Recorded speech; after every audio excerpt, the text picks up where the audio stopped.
Oh iya, nggak apa-apa sih itu. Assalamualaikum. Boleh dibantu share screen? Materi Bapak di mana? Oh. Iya, Pak. Udah masuk Pak Sugeng. Udah ya, masuk. Masuk ya. Masuk yang duluan dulu. Ya, siap. Iya. Oke. Ya. Udah lah itu melobi apanya itu pelanggan itu. Kur. Ini Belakangan itu kur itu. Apa yang di-share Pak Sadan? Makanya Pak Sugeng duluan Pak. Pak fokus. Presenter pertama Pak Sugeng. The first presenter. Tadi lagi ada nasabah. Sorry. Tinggalkan nasabahnya. Baik Pak, baik. Lanjut Udah, Pak. Udah saya tutup. Silakan Pak Sugeng. Iya baik Pak. Dipersilakan kepada Bapak Sugeng Sukoco SAGMM untuk mempresentasikan artikelnya. Kepada Bapak kami persilakan dengan segala hormat. Baik. Sabar ya Bu.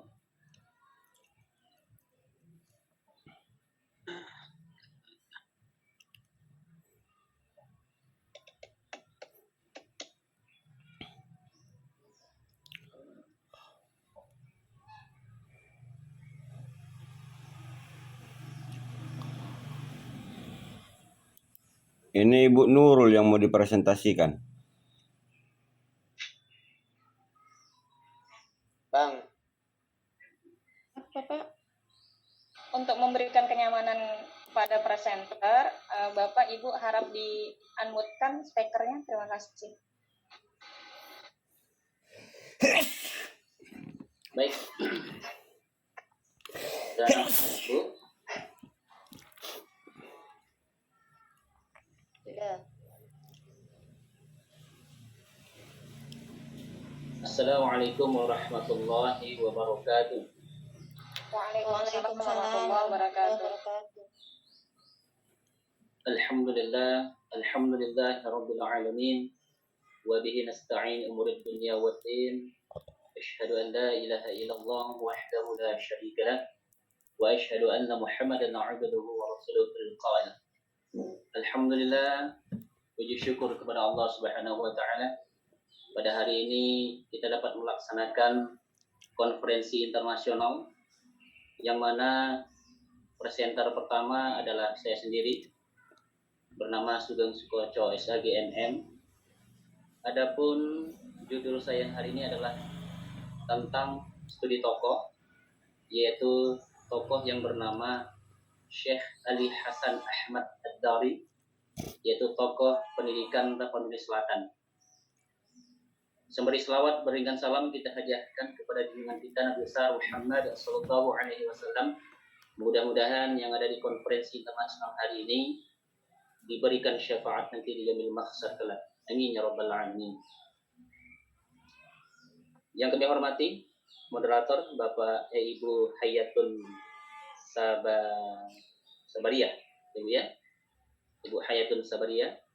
Yang kami hormati para presenter sekalian yang hadir di room 1. Izinkan saya membawakan tentang studi tokoh yaitu Syekh Ali Hasan Ahmad Ad-Dari. Bapak Ibu sekalian, sebagai pendahuluan,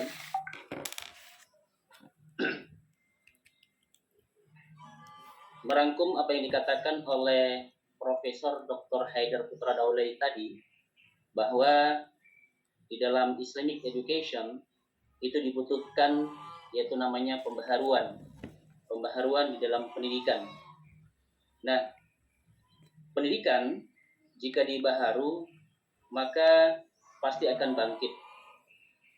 Di mana sebagai pendahuluan kebangkitan pendidikan Islam itu di Indonesia ditandai dengan lahirnya beberapa organisasi Islam seperti Muhammadiyah, kemudian ada juga namanya Nahdlatul Ulama, kemudian ada Al-Jami'atul Al-Wasliyah, kemudian ada Al-Ittihadiyah, dan dalam sejarah Sumatera Utara menjelang kemerdekaan ulama al-Jami'atul Wasliyah itu adalah orang-orang yang sangat menonjol dalam memperjuangkan Islam, baik dalam bidang pendidikan, dakwah, sosial maupun politik. Baik, kemudian dengan adanya sebuah organisasi keislaman tadi, maka keberadaan organisasi besar Islam tingkat nasional selanjutnya merambah sampai ke Sumatera Utara, yang mana pada saat itu didirikanlah dan diresmikanlah pada tanggal 9 Februari 1947, berarti setelah kita dinyatakan merdeka 2 tahun, di Padang Sidempuan, Syekh Mustafa Hussein Nasution yang dulu adalah owner atau pemilik pesantren Purba Baru, yang pada saat sekarang disebut dengan Pesantren Mustafawiyah Purba Baru, terpilih menjadi Rois Suriah pertama, dan Syekh Baharuddin Tholib Lubis yang sebagaimana juga ada juga di Padang Sidempuan itu pesantren Baharuddin, tapi sekarang pesantrennya sudah tutup. Terpilih menjadi ketua Tanfiziyah pertama Nahdlatul Ulama Sumatera Utara. Nah, dalam keorganisasian tersebut, Tuan Hasan atau tadi Syekh Ali Hasan Ahmad Ad-Dari tadi masuk dalam jajaran pengurus Nahdlatul Ulama Sumatera Utara tersebut. Keberadaan Tuan Hasan atau Syekh Ali Hasan Ahmad Ad-Dari dalam Nahdlatul Ulama tentunya sangat berpengaruh pada pengembangan pendidikan Nahdlatul Ulama di Tabaksel, yaitu Tapanuli bagian selatan. Metode penelitian sebagaimana yang saya sebutkan tadi, bahwa kita mengacu dalam judul Syekh Ali Hasan tadi berarti adalah studi tokoh. Maka studi tokoh ini merupakan salah satu dari jenis penelitian kualitatif yang sering digunakan untuk menyelesaikan salah satu tugas di perguruan tinggi.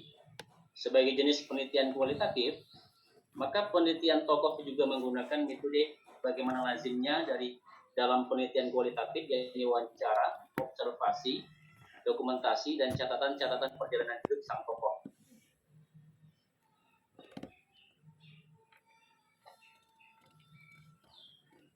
Dalam mengambil ketokohan atau studi tokoh, maka secara terpercaya atau kalau bahasa hadisnya itu mutawatir, artinya kalau hadis mutawatir itu pengertiannya huwa khabrun an mahsusin rawahu adadun jamin yajibu fil 'adatu ihalatu ijtama'ihim wa tawatuhim 'ala al-kadhib.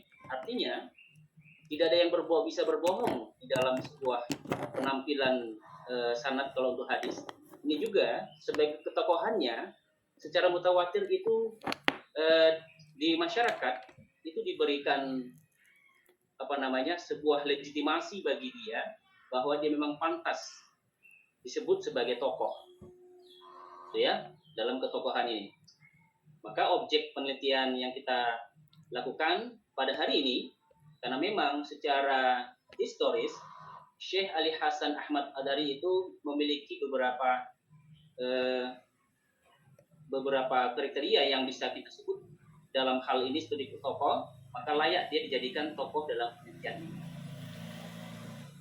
Pembahasan yang pertama, tinjauan sosial terhadap ulama perspektif pendidikan.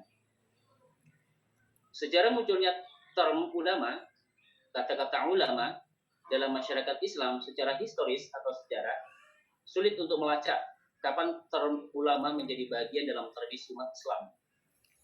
Pada madrasah hubungan antara ulama dan murid lebih terkendali dalam pengertian sudah ada pemilihan-pemilahan pengajaran ataupun tingkatan pengajaran ataupun keterlibatan penguasa dan pemberi lokal.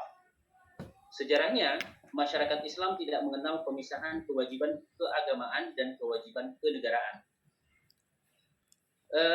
Kenapa kita sebutkan tadi agak susah mencari term ulama tadi dalam melacak historis secara tradisi umat Islam?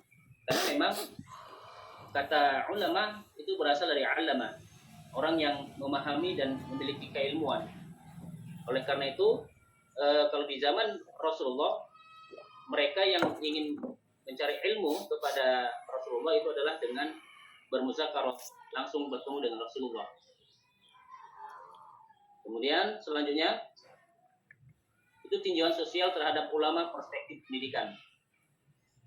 Yang ketujuh, slide ketujuh, Lembaga Pendidikan Islam Tapanuli Selatan, wadah mencetak ulama.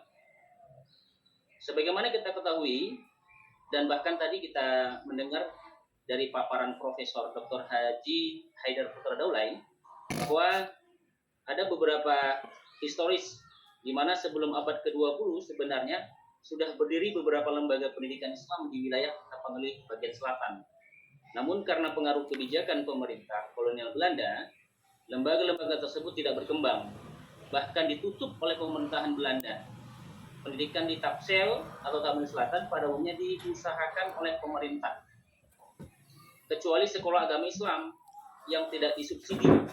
Sedangkan di Tapanuli Utara, pemerintah menyubsidi sekolah-sekolah. Untuk sekolah apa? Sekolah yang diusahakan misi Kristen. Contohnya Tapanuli Utara itu seperti di Tarutung. Kita ada lihat di situ sekolah tinggi agama Kristen dan bahkan negeri. Nah, itu menunjukkan bahwa memang pada saat itu para ulama kita tidak bisa menuju ke daerah yang sifatnya daerah banyak Kristennya, apalagi di zaman kolonial Belanda. Di stop sama sekali. Bahkan ditutup sebuah sekolah muslim di Baringin yang didirikan untuk menandingi sekolah Kristen pada waktu itu.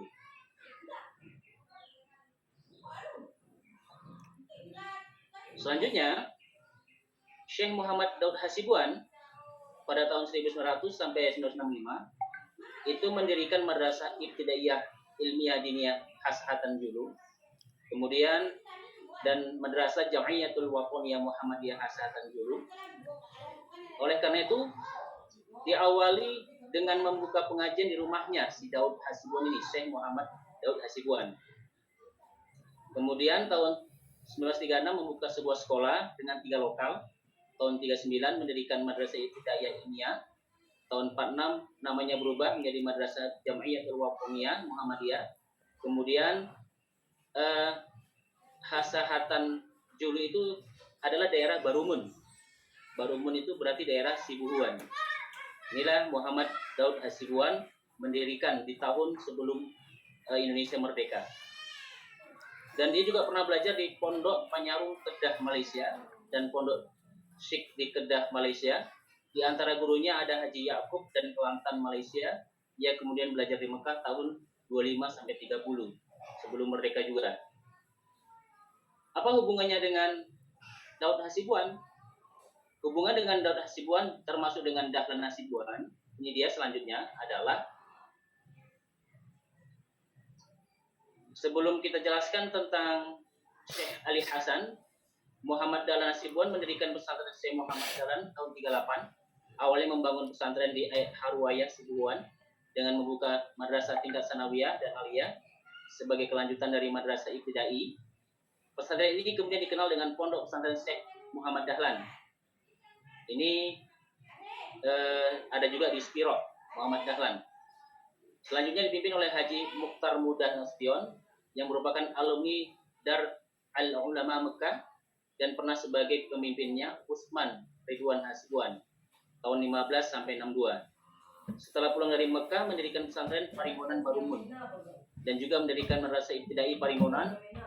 Kemudian disusul dengan Madrasah Aliyah NU Paringonan. Sedangkan pendidikan guru agama pertama di wilayah Barumun itu didirikan juga mereka atas inisiatif Haji Mukhtar Mudah Nasution, sedangkan PGA-nya atas inisiatif Haji Mashkur. Berdasarkan uraian tersebut, maka dapat dipahami bahwa di Tapanuli Selatan telah berdiri banyak madrasah dan telah melahirkan banyak kadar ulama untuk mengembangkan Islam. Kenapa saya katakan dikaji juga si Muhammad Daud Hasibuan? Karena dulu Sibuhuan itu juga bahagian dari Tapanuli Selatan. Gunung Tua juga bahagian dari Tapanuli Selatan. Panyabungan juga bahagian dari Tapanuli Selatan. Ada namanya Gunung Tua Panyabungan.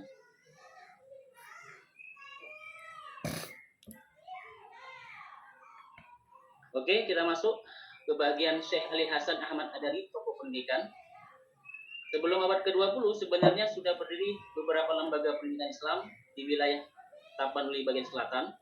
Namun lembaga-lembaga tersebut tidak berkembang karena faktor politik. Perkembangan pesat terjadi mulai awal abad ke-20 setelah para ulama yang belajar di Haramain, di Mekah dan Madinah kembali ke tanah air. Di antara ulama ini ada yang mendirikan pesantren, madrasah, dan perguruan tinggi, dan sebagian lainnya mendirikan masjid dan persulutan sebagai tempat pengabdiannya. Di antara ulama yang mendirikan lembaga pendidikan pesantren, madrasah, atau perguruan tinggi tadi, yaitu Ahmad Zain mendirikan pondok di pintu Padang Julu Mandailing, Godang, tahun 1901. Kemudian Zainuddin Abdul Wahab mendirikan pondok di Gunung Tua Penyambungan, ini saya katakan tadi. Kemudian Muhammad Nur mendirikan pondok di Malintang Jai 1938. Dahlan pondok di Dolok 1930. Hussein mendirikan pondok di Huraba. Ahmad Daud mendirikan pondok di Desa Gunung Tua Julu Sosopan. Muhammad Daud Hasibuan tadi mendirikan madrasah ibtidai di Hasatan Julu dan madrasah Jam'iyatul Watoniyah. Kemudian Mukhtar Harahap mendirikan pesantren Pasir Pinang Sungai Dua Padang Bolak. Kemudian menjadi pesantren Al-Mukhtariyah Sungai Dua. Kemudian Ali Hasan Adari mendirikan pondok di Huta Baringin dan lainnya. Bapak Ibu sekalian, Syekh Ahmad Ad-Dari pada awal pengkhidmatannya itu dia sebagai pegawai Mahkamah Syariah di bagian Sumatera Timur pada tahun 48 setelah Indonesia 3 tahun merdeka. Dari Mahkamah Syariah Sumatera Timur, Syekh Ahmad dipindahkan ke Mahkamah Syariah Kabupaten Deli Serdang pada tahun 52 yang waktu itu dipimpin Haji Muhammad Arsyad oleh Lubis. Pada tahun 53 Syekh Ahmad Hasan dipindahkan ke pejabat kantor urusan agama KUA Kabupaten Deli Serdang sebagai pengurus kebahagiaan kemasjidan. Pada pertengahan 54 Syekh Ahmad Hasan Putra yang namanya diabadikan sebagai nama syarikat penerbitan ini yaitu CV Mahfuz Budi Percetakan, ini meneruskan kepemimpinan ayahandanya pada Sekolah Tinggi Agama Islam Tapanuli, Costa Rica.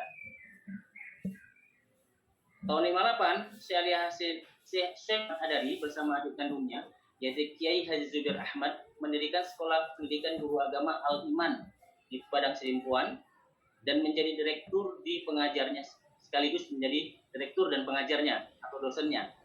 Sekolah ini yang menjadi cikal bakal PGA yaitu Pendidikan Guru Agama Negeri Padang Sidimpuan dan sekarang menjadi Madrasah Aliyah Negeri Mandua Padang Sidimpuan.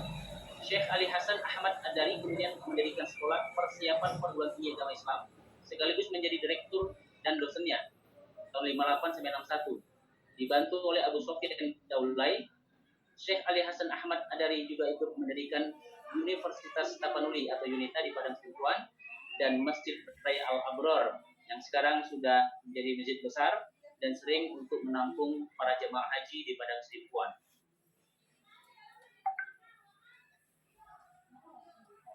Kemudian tahun 62 Syekh Ali Hasan Ahmad Ad-Dari mendirikan Fakultas Syariah Universitas Nahdlatul Ulama disingkat dengan UNUSU.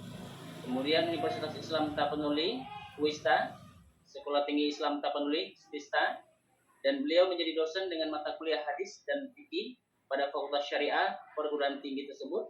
Selanjutnya tahun 63 Syekh Ali Hasan Ahmad Ad-Dari mendirikan Fakultas Tarbiyah UNUSU yang kemudian diubah statusnya menjadi Fakultas Tarbiyah IAIN Imam Bonjol cabang Padang Sidimpuan dengan SK Menteri nomor 110 tahun 68 dan diresmikan pada hari Sabtu tanggal 1 Juni 68 di Gedung Nasional Padang Sidimpuan. Gedung nasionalnya ini dekat kantor polisi, di mana disitulah diresmikan pada saat itu Pak Ali Hasan Ahmad Ad-Dari dilantik menjadi dekan di Fakultas Tarbiyah cabang Imam Bonjol Padang Sidimpuan yang pada saat itu dihadiri oleh para pembesar-pembesar mistika dan sebagainya. Nah, mungkin dari saya ini penampilan studi tokoh terhadap Syekh Ali Hasan Ahmad Ad-Dari. Kenapa saya angkat beliau? Karena beliaulah yang memiliki inisiatif terhadap membangun sebuah pesantren dan membangun perguruan tinggi yang sekarang MAN 2 Padang Sidimpuan itu adalah cikal bakal dari beliau. Masuk YIN Padang Sidimpuan adalah cikal bakal dari Syekh Ali Hasan Ahmad Ad-Dari. Terima kasih. Wabillahi taufik wal hidayah. Assalamualaikum warahmatullahi wabarakatuh. Waalaikumsalam warahmatullahi wabarakatuh. Terima kasih kami sampaikan kepada Bapak Sugeng Sukoco yang telah mempresentasikan artikelnya. Kita tahan dulu kepada Bapak Ibu yang ingin bertanya kepada Bapak Sugeng Sukoco. Selanjutnya kami mintakan kepada di mana Pak? Oke. Selanjutnya Izin Mbak, iya Bu. ini satu pemakalah, satu presenter langsung ada tanya jawab atau pernah diakumulasi semua? Iya, diakumulasi 3 Bu. Lanjut aja dulu Bu siap. Nurul, kita kan banyak Bu Nurul, rame. Biar waktu Iya, maksudnya cukup. presentasi aja dulu gitu kan Iya, Pak. iya. Ya nanti kalau Bapak Ibu ingin bertanya kepada presenter lainnya, monggo silahkan gitu Pak. Ya, saya menanya teknisnya aja Mbak. Ya, Iya, Pak oke, Suwardi. terima kasih sorry. Bu, aman. Damai Bu, damai. Selanjutnya kami mintakan kepada Bapak Muhammad Rifai Arab MPDI untuk mempresentasikan artikelnya. Kepada Bapak kami persilakan dengan segala hormat. Baik, Pak Sugeng, Pak Ketua, mohon bantuan share screen. 5 menit Pak Rifai. Iya, 5 menit.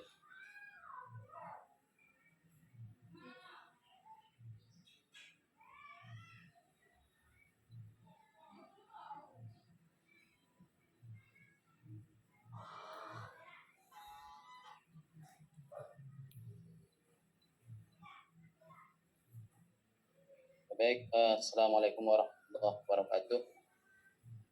Waalaikumsalam warahmatullahi wabarakatuh. Dan wassalamualaikum salatan wassalaman ala rasulillah. Allahumma sholli ala sayyidina Muhammad wa ala sayyidina Muhammad.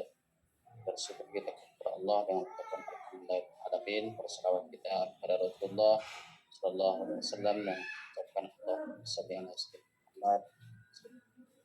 Yang sama-sama kita hormati Bu Koordinator Hayatul Sabariyah, kemudian Bapak Ibu presenter, kemudian partisipan seminar internasional of Islamic Education. Baik, saya langsung saja untuk mempersingkat waktu.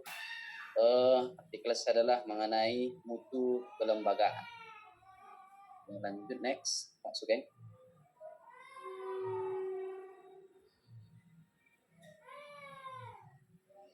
Next. Selama pendahuluan, problematika yang dihadapi lembaga pendidikan Islam begitu beragam, begitu bermacam, mulai dari problem manajemen, problem kepemimpinan, sumber daya manusia, finansial, dan problem lembaga. Lanjut.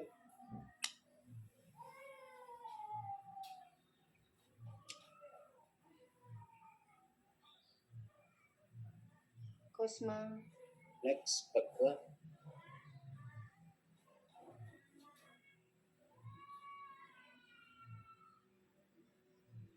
Ada trouble. Ada masalah mungkin keluar, saya tengok dari grup.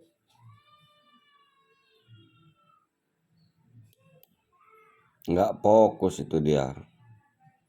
Masih ngurus kur.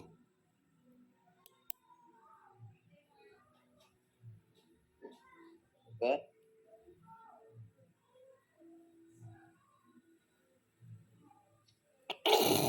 Keluar tampilannya apa, Pak? Lanjut. Tak bisa berlanjut Pak. Bisa lanjut. Next slide. Next.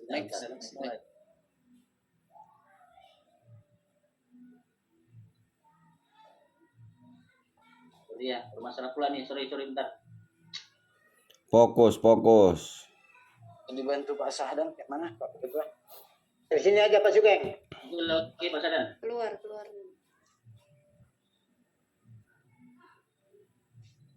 Udah keluar. Sahdan, silakan.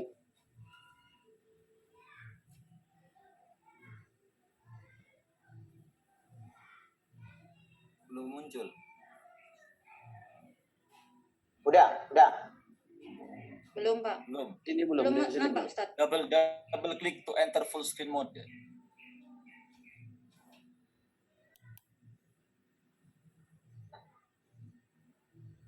Muncul.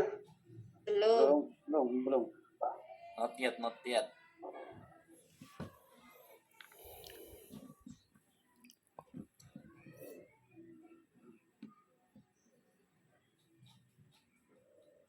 Laptop Ustadz Sahdan perlu dirukyah ini biar muncul materinya.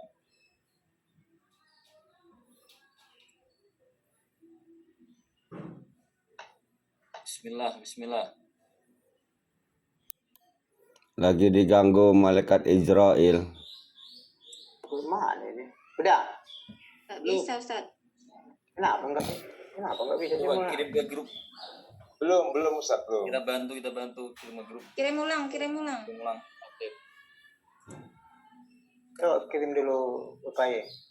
Oke.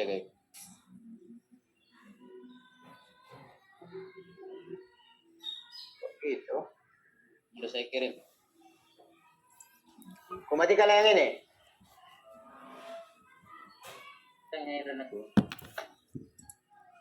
Apa yang mau dimatikan Ustadz Sahdan? Nurul bisa bantu dulu. Udah saya. Udah nampak? Oke, udah. Udah. Sudah. Oke, Nah, lanjut. Oke. Baik, lanjut. Kemudian lanjutan daripada pendahuluan, permasalahan mutu selalu berimplikasi pada nilai jual suatu lembaga pendidikan. Prestasi lembaga menjadi sangat bergantung kepada kualitas pembelajaran, sarana dan prasarana, fasilitas pendukung guru dan siswa, serta pengelolaan pembelajaran.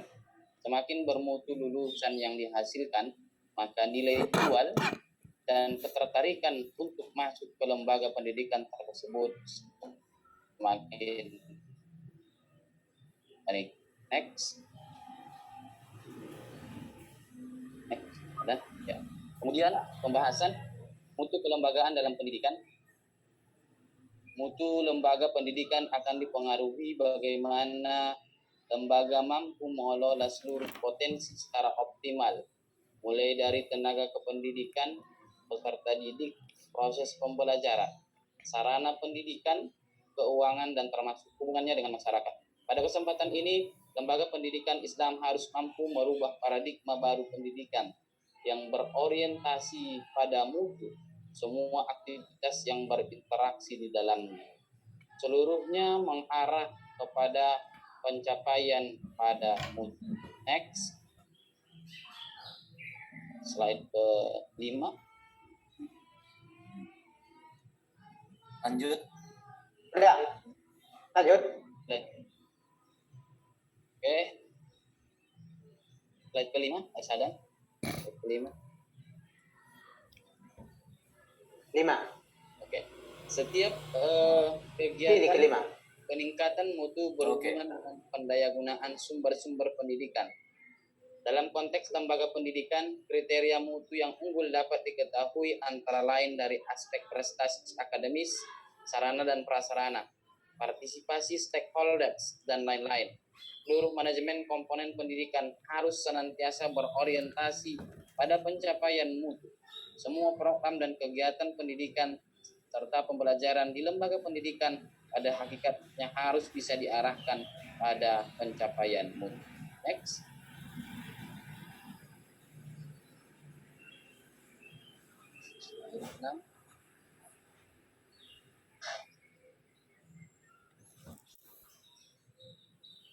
Next. Lanjut Ustaz. Lanjut Ustaz.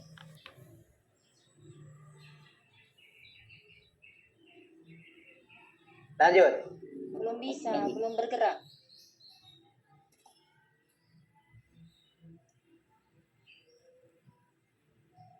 Full ini full. Oke.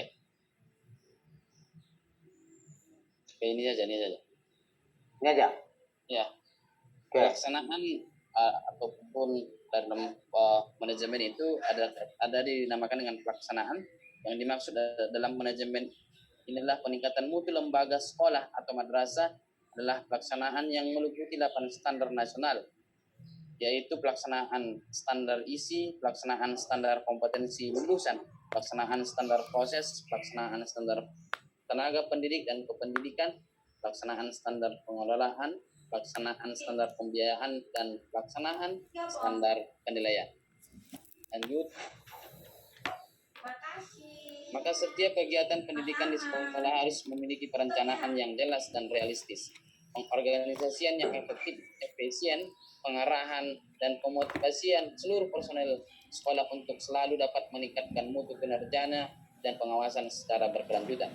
Kegunaan pengawasan adalah untuk mengetahui adanya kekurangan, hambatan, kelemahan, kesalahan dan kegagalan suatu aktivitas yang telah ditetapkan sebelumnya. Kemudian dicari cara untuk mengatasinya. Tujuan pengawasan adalah untuk mengetahui apakah pekerjaan dilakukan lancar dan efisien sesuai dengan rencana, petunjuk dan perintah yang diberikan, serta mencari jalan keluar memperbaiki kesalahan, kekurangan dan kegagalan serta mencegah terjadi hal yang sama. Pengawasan harus dilakukan pada tingkat pelaksana. Next.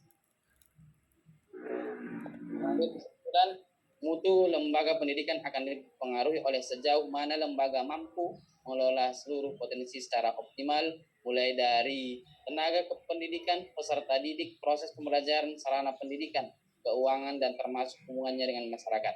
Pada kesempatan ini, lembaga pendidikan Islam harus mampu merubah paradigma baru pendidikan yang berorientasi pada mutu semua aktivitas yang berinteraksi di dalamnya. Seluruhnya mengarah pada pencapaian. Kemudian lanjut daripada kesimpulan, mutu menggambarkan sifat dasar kebaikan, keindahan, dan kebenaran, membuat sesuatu dengan harapan pelanggaran di mutu. Charles Hoy et al. Sebagaimana dikutip oleh Safaruddin berpendapat bahwa mutu dalam konteks sekolah merupakan kepuasan orang tua, masyarakat, dan pihak terkait atau stakeholders terhadap lulusan berkualitas dan pelayanan sekolah yang baik merupakan kata kunci mutu sekolah yang diandalkan. Saya kira demikian, mempersingkat waktu, saya kembalikan kepada moderator. Assalamualaikum warahmatullahi wabarakatuh. Waalaikumsalam warahmatullahi wabarakatuh. Terima kasih kami sampaikan kepada Bapak Muhammad Rifai Harahap MPDI yang telah mempresentasikan artikelnya. Selanjutnya kami mintakan kepada Bapak Agus Suryadi MPD untuk mempresentasikan artikelnya. Kepada Bapak kami persilakan dengan segala hormat. Terima kasih. A'udzubillahi Bismillahirrahmanirrahim.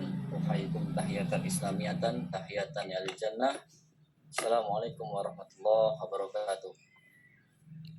Waalaikumsalam warahmatullahi wabarakatuh. Alhamdulillahirabbil alamin, adada khalqihi wa ridha nafsihi wa zinata arsyihi wa midada li kalimatihi. Nasyhadu an la ilaha illallah wa nasyhadu anna Muhammadar Rasulullah. La nabiyya ba'da. Rabbi shrah li sadri wa yassir li amri wa hlul 'uqdatam min lisani yafqahu qawli. Qala Allah ta'ala fil Qur'anil Karim. A'udzubillahi minasyaitonir rajim. Bismillahirrahmanirrahim. Innama amru idza arada syai'a ayyaqula kun fayakun. Ya. Honorable my host and honorable my friend, beloved friend in this seminar, permit me to show you what the presentation, and for easy for me to speak and easy for you to understand, I speak Indonesian. Ya, untuk izin untuk meng-share screen. Silahkan Bapak. Oke, bisa dilihat? Bisa Pak. Bisa.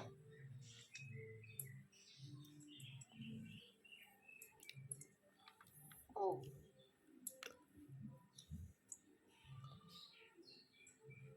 Ya. Untuk materi atau untuk artikel yang akan kita sajikan adalah pelaksanaan komunikasi dalam peningkatan mutu pendidikan. Yang pertama,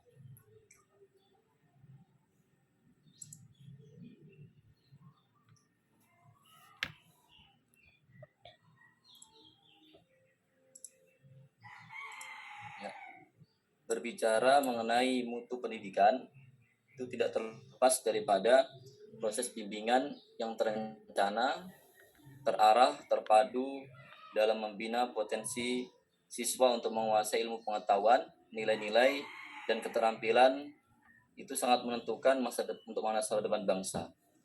Oleh karena itu, seorang kepala sekolah dapat melaksanakan dan melakukan proses transformation value dan transformation pada para guru atau pendidik, termasuk melalui komunikasi. Maka kepala sekolah dapat memberi motivasi, semangat kepada para guru untuk meningkatkan profesionalitasnya. Selanjutnya, komunikasi itu berlangsung secara timbal balik dan menghasilkan feedback secara langsung dalam menanggapi suatu pesan yang disampaikan. Jadi komunikasi yang dilakukan dengan dua arah dan feedback secara langsung akan sangat memungkinkan untuk terjadinya komunikasi yang efektif. Ya, selanjutnya menurut Tourney dan Frankenstein, komunikasi yang efektif merupakan dasar dari keberhasilan manajemen dalam konteks sekolah efektif, atau dikatakan juga dalam hasil nanti menjadi mutu pendidikan itu sendiri. Dan ditegaskan Sinclair bahwasanya komunikasi yang baik di dalam sekolah efektif, baik antara kepala sekolah dan guru, atau komunikasi antar guru maupun komunikasi antar staf sekolah terjadi bisa dari bawah ke atas atau dari atas ke bawah atau juga sejajar. Selanjutnya, untuk komunikasi ini tidak terlepas daripada kita sebagai umat Islam, pasti kita juga memiliki rujukan yaitu Al-Quran. Maka daripada itu kita juga harus mengedepankan Al-Quran terlebih dahulu dalam masalah komunikasi ini. Yang pertama adalah komunikasi dalam perspektif Islam. Tujuan sendiri dalam Islam itu, komunikasi itu adalah memberi kabar gembira dan ancaman, mengajak kepada yang ma'ruf dan mencegah kemungkaran. Namun ada juga pembatasan dalam komunikasi, atau dalam bahasa Arab dikatakan fakir qabla an ta'zima. Apa saja itu? Maka disebutkan Khalil, tahapan perencanaan komunikasi ini setidaknya perlu diperhatikan hal-hal sebagai berikut. Yang pertama, apa kegiatan komunikasi yang dilakukan? Kemudian apa tujuan dan target? Kemudian kapan kegiatan komunikasi dilakukan? Kalian apa yang dibutuhkan? Berapa tenaga yang diperlukan? Apa saja bahan-bahan dan peralatan yang dibutuhkan? Berapa biaya dibutuhkan? Bagaimana teknis pelaksanaan komunikasi tersebut? Selanjutnya, Al-Quran itu ada namanya etika berkomunikasi.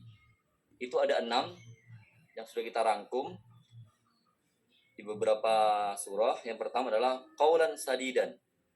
Itu ada perkataan benar, lurus dan jujur dalam surat An-Nisa ayat 9. Qaulan balighan. Itu perkataan yang membekas pada jiwa, tepat sasaran. Itu di Quran surah An-Nisa ayat 63. Qaulan maisura, perkataan yang ringan. Itu Quran surah Al-Isra ayat 28. Qaulan layyina, itu perkataan yang lemah lembut di surah Toha. Kemudian qaulan karima, perkataan yang mulia, surah Al-Isra ayat 23. Qaulan ma'rufa, perkataan yang baik di Quran surah Al-Ahzab ayat 32.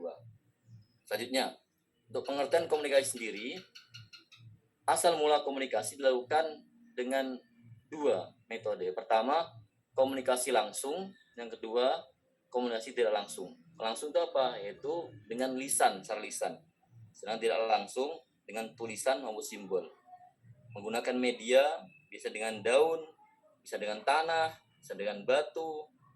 Kemudian, kalau media cetak bisa dengan komunikasi dengan sesuatu yang lebih banyak. Kemudian lagi, kalau model-model sekarang ini ada telepon, WA, dan sebagainya. Ya. Selanjutnya, pengertian komunikasi menurut beberapa pakar.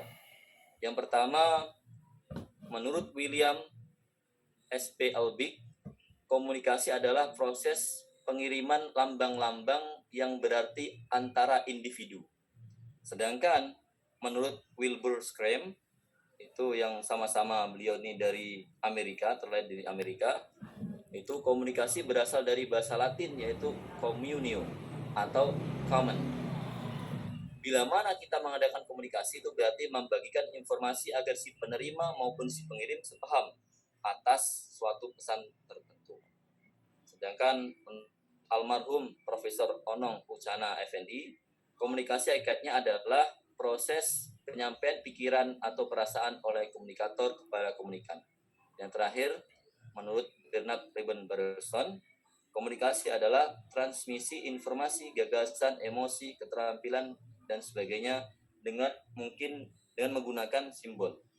Selanjutnya, ada teori yang sangat terkenal dalam komunikasi ini, yaitu paradigma Laswell, yaitu nama lengkapnya Harold D. Laswell, yaitu lahir 1902, meninggal 1987, untuk memahami komunikasi dengan menjawab pertanyaan pertama, siapa yang menyampaikan? Itu dijawab komunikator, pengirim, sumber. Kedua, apa yang disampaikan, melalui saluran apa, kepada siapa, apa pengaruhnya. Nah, jika ini sudah masuk sasaran atau sudah goal, maka insya Allah akan terjadi namanya efektif, komunikasi efektif, sehingga nantinya akan menjadi efek daripada mutu pendidikan itu sendiri. Jika atasan sampai ke bawah, itu akan pesan itu diterima. Lanjut, kesimpulannya, komunikasi adalah seni penyampaian informasi, pesan, ide, gagasan dari komunikator kepada komunikan untuk merubah sesuatu yang dikehendaki oleh komunikator. Dalam artian di sini adalah kepala sekolah. Dan dilakukan oleh 2 orang atau lebih melalui lambang-lambang, bahasa isyarat, tanda, gambar yang harus dimengerti oleh yang melakukan komunikasi. Melalui proses, hasilnya Bapak, informasi atau tujuan ini kan disampaikan. Izin Bapak, Ya. Kita satu artikel presenter itu 5 menit, Pak. Oke, ini udah kita langsung kesimpulan tadi barusan ini kesimpulannya. Jadi langsung ke ini menyambung dengan yang terakhir. Jadi untuk penutup sendiri, jadi secara signifikan dapat disimpulkan bahwa mutu pendidikan salah satunya tergantung atas efektivitas komunikasi yang dibina kepala sekolah di lingkungan sekolah. Iklim organisasi sekolah sangat penting dalam rangka meningkatkan kinerja guru. Komunikasi kepala sekolah terhadap guru dengan cara mengontrol tingkat aktivitas komunikasi akan meningkatkan mutu lembaga pendidikan. Kemudian ada 3 cara yang digunakan kepala sekolah dalam melaksanakan komunikasi efektif. Pertama, telling style. Komunikasi yang dilakukan kepala sekolah secara signifikan berpengaruh terhadap kinerja guru tingkat rendah. Yang kedua, participating style. Komunikasi yang dilakukan kepala sekolah secara signifikan berpengaruh terhadap kinerja guru tingkat rendah. Kemudian, delegating style, komunikasi yang dilakukan kepala sekolah secara signifikan berpengaruh terhadap kinerja guru tingkat tinggi sehingga melahirkan mutu lembaga pendidikan. Ya, thank you very much and see you. Assalamualaikum warahmatullahi wabarakatuh. Waalaikumsalam warahmatullahi wabarakatuh. Terima kasih kami sampaikan kepada Bapak Agus Suryadi MPD yang telah mempresentasikan artikelnya. Baik Bapak Ibu presenter, sudah 3 presenter yang memaparkan artikelnya. Dari Bapak Sugeng Sukoco SAGMM, Bapak Muhammad Rifai Harap MPDI, Bapak Agus Suryadi MPD. Sekiranya Bapak Ibu presenter lainnya dipersilakan untuk bertanya. Lanjut aja dulu. Baik Bapak, tidak ada Bapak Ibu? Lanjut Bu, lanjut. Lanjut Bu. Baik. Nggak ada yang mau bertanya, kawan-kawan ini semua. Allahu Akbar, Masya Allah. Oke Bapak, selanjutnya kami mintakan kepada Bapak Ismail MPD untuk mempresentasikan artikelnya. Kepada Bapak kami persilakan dengan segala hormat. Terima kasih Ibu Moderator. Mas Sugeng tolong di share screen.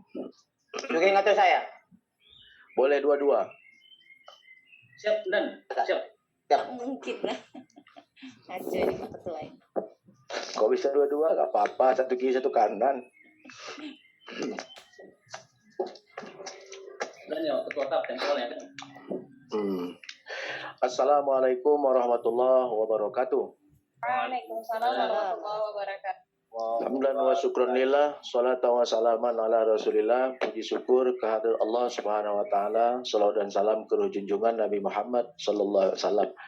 yang sama kita hormati Ibu Hayatun Sabariah sebagai moderator, kemudian rekan-rekan sebagai presenter dan partisipan yang berhadir dalam ruangan Zoom yang berbahagia ini. Mengingat waktu yang dibatasi, setiap presenter diberikan 5 menit, maka dalam kesempatan ini saya akan menyampaikan dalam waktu yang singkat.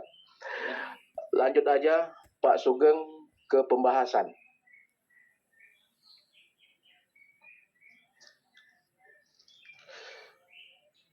Oke, terima kasih. Pembahasan fitrah manusia.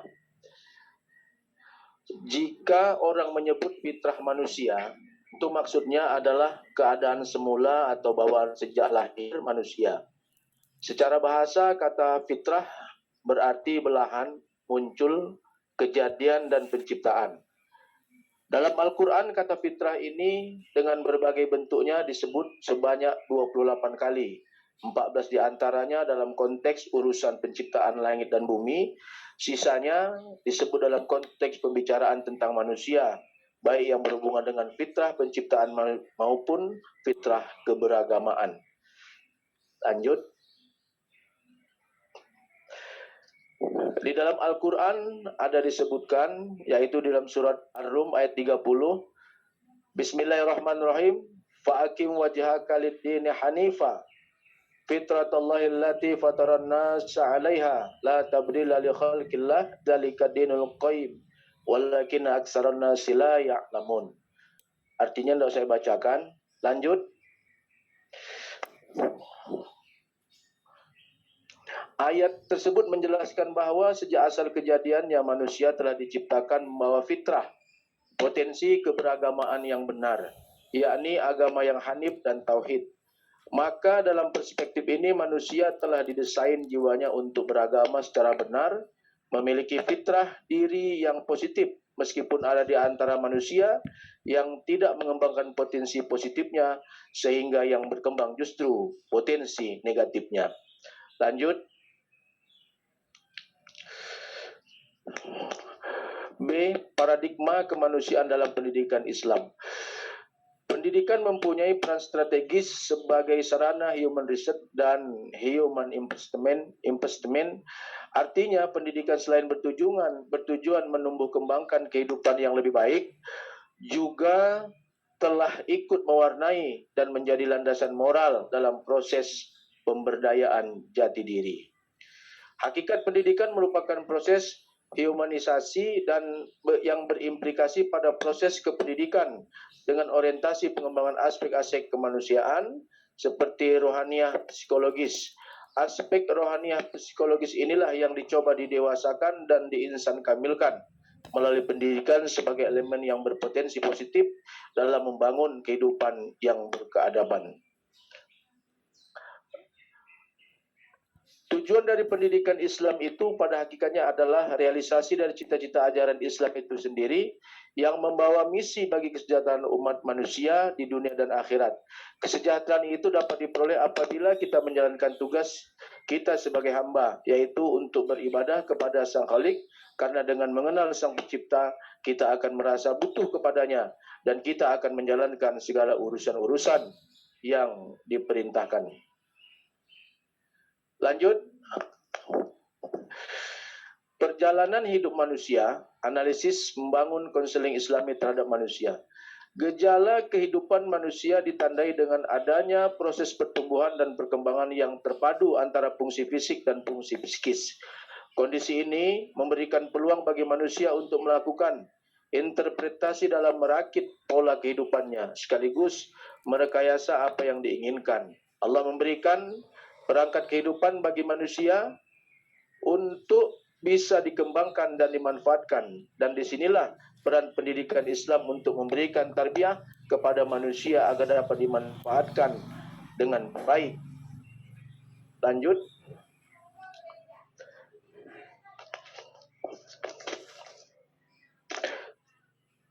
Akhir perjalanan hidup manusia kembali kepada keadaan. Akhir perjalanan hidup manusia adalah kembali dalam keadaan fitrah. agar memperoleh mardatillah. Hal ini akan diperoleh jika manusia selalu dalam batasan syariat yang telah ditetapkannya. Artinya, manusia harus menjaga titipan potensi keberagaman itu dengan baik sebelum akhirnya dipersembahkan kembali. Sebab pada dasarnya manusia itu disiapkan untuk berbuat baik sesuai dengan fitrah yang dimilikinya. Lanjut. Jika manusia karena problemnya yang belum bisa diatasi lalu mengerjakan perbuatan buruk, berarti ia harus bekerja keras karena harus melawan fitrah asalnya.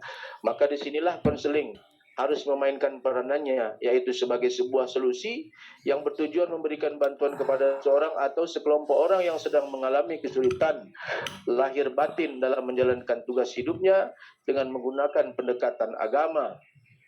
Lanjut.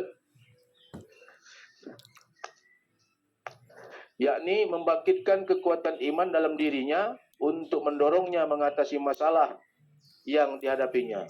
Konseling merupakan bantuan yang bersifat mental spiritual di mana diharap melalui kekuatan iman dan takwanya seorang mampu mengatasi sendiri problem yang sedang dihadapinya.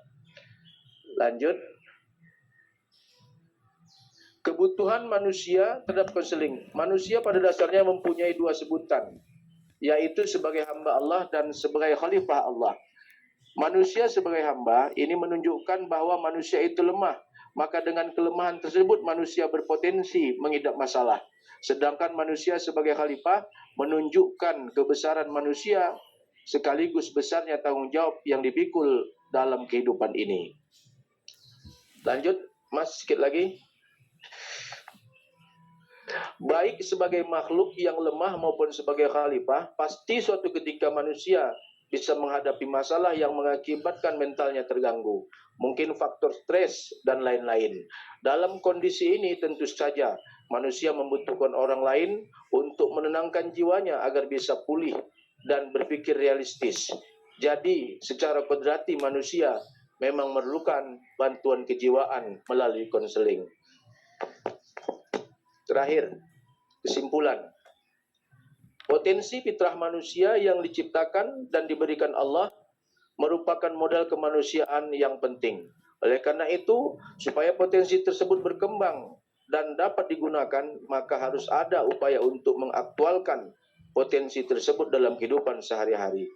Bahwa hakikat dari konseling adalah sebagai upaya membantu individu belajar, lanjut Mas, mengembangkan fitrah atau potensi manusia dan atau kembali kepada fitrah dengan cara memberdayakan iman, akal dan kemauan yang dikaruniakan Allah kepadanya untuk mempelajari tuntunan Allah dan Rasulnya agar fitrah yang ada pada individu dapat berkembang dengan benar dan kokoh sesuai tuntunannya.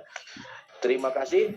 Demikian, Assalamualaikum warahmatullahi wabarakatuh. Waalaikumsalam warahmatullahi wabarakatuh. Bapak, terima kasih kami sampaikan kepada Bapak Ismail MMPD yang telah mempresentasikan artikelnya. Selanjutnya kami silakan kepada Bapak Muhammad Fahadan Dubis MK untuk mempresentasikan artikelnya. Kepada Bapak kami persilakan dengan segala hormat. 5 menit ya Pak. Nyampe, dari tadi nyampe. Katanya tidak terlalu berkantor dia karena capek pulang kan. Dokter Datang Adi, suaranya Pak. Ambilnya pulang. Pak Linapian, tutup dulu.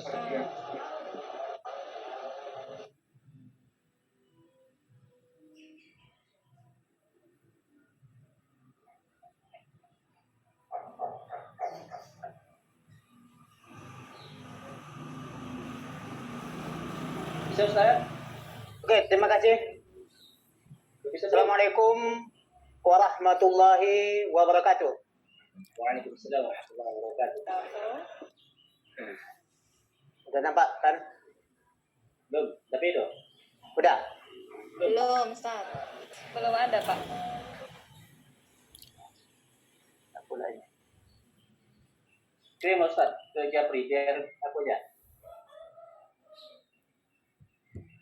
Laptopnya perlu disahadatkan lagi tuh Ustaz.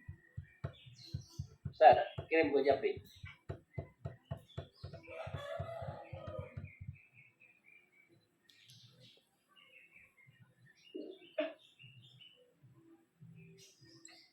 Minta dibacakan Al-Fatihah, Ustaz. Al-Fatihah.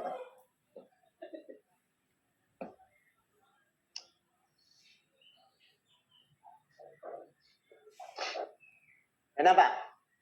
Tidak nampak Ustaz. Laptopnya Muhammad perlu Sahdan Lubis yang nampak itu ya. bukan. Belum, Ustaz, belum. Ustaz Syahdan, kirim ke Japri Ustaz. Saya yang banget tuh.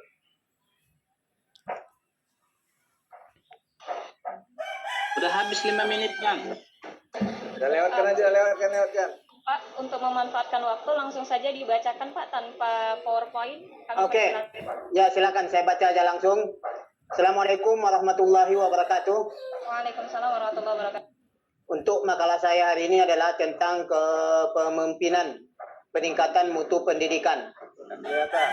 Langsung saja, kepemimpinan adalah salah satu faktor penentu keberhasilan dalam pencapaian standar mutu pendidikan.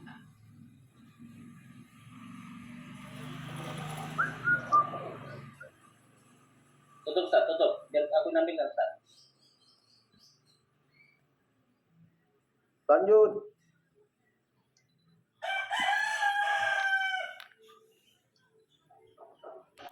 Ada kendala Bapak Muhammad Sahdan Lubis? Sabari ya. Lanjut.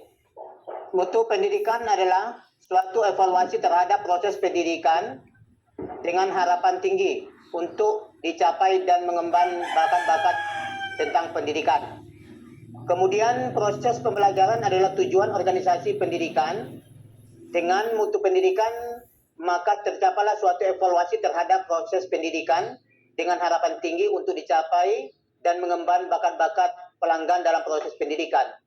Maka mutu pendidikan ini adalah secara esensial dalam proses pendidikan, maka butuh proses pembelajaran dan tujuan organisasi pendidikan itu menjadi satu perbaikan suatu pendidikan.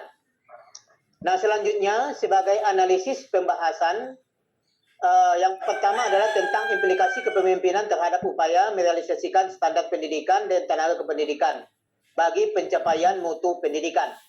Kemudian peran kepemimpinan dalam mewujudkan program dan mutu pendidikan yang berkelanjutan.